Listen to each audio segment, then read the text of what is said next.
Let's head to Arizona, where Republicans are recounting 2 million ballots by hand in Maricopa County, nearly 6 months after the presidential election. And just a reminder, President Biden beat former President Trump in the state by 10,000 votes. Vaughn Hilliard is checking in with voters in Phoenix.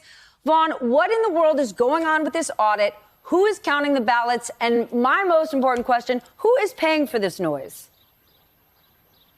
Good question, Stephanie, because most of those we don't have answers to. We actually have no idea who are actually these hand counters. We don't know who's paying for this audit. In short, this was the Republican-led state Senate that subpoenaed Maricopa County's 2.1 million ballots from November. And you'll recall Maricopa County, which makes up about 60% of the electorate in Arizona, it flipped in favor of Joe Biden in 2020. And Arizona flipped as a state as a whole. And it is the state Senate that actually hired an outside consultancy firm called, quote, Cyber Ninjas. This is a group where we don't know exactly where they're getting their funding. We don't know who they've hired to count these ballots, but we know the head of the group actually spread election conspiracies suggesting that Donald Trump actually won the election in November. That's who's running the show and who has their hands on these 2.1 million ballots. A lot of serious questions here as this unfolds here this week, Stephanie.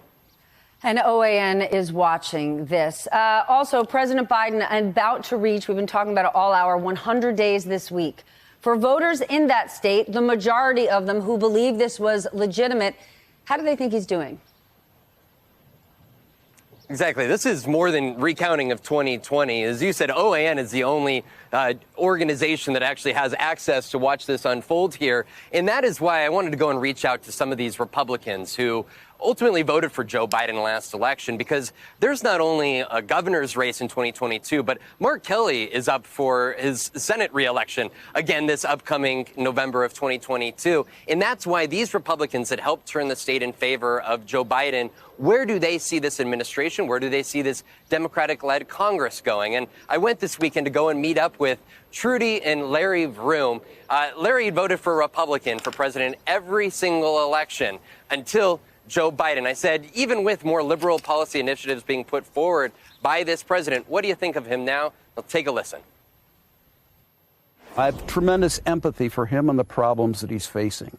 I think he's doing a great job. We've got somebody serious, somebody who has moral character and ethics, trying to solve some of the major problems we're facing in this country.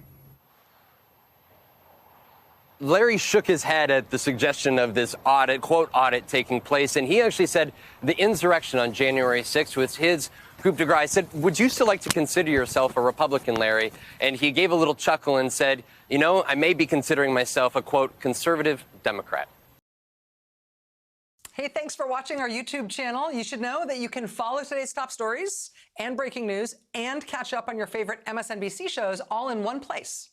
Download the NBC News app today.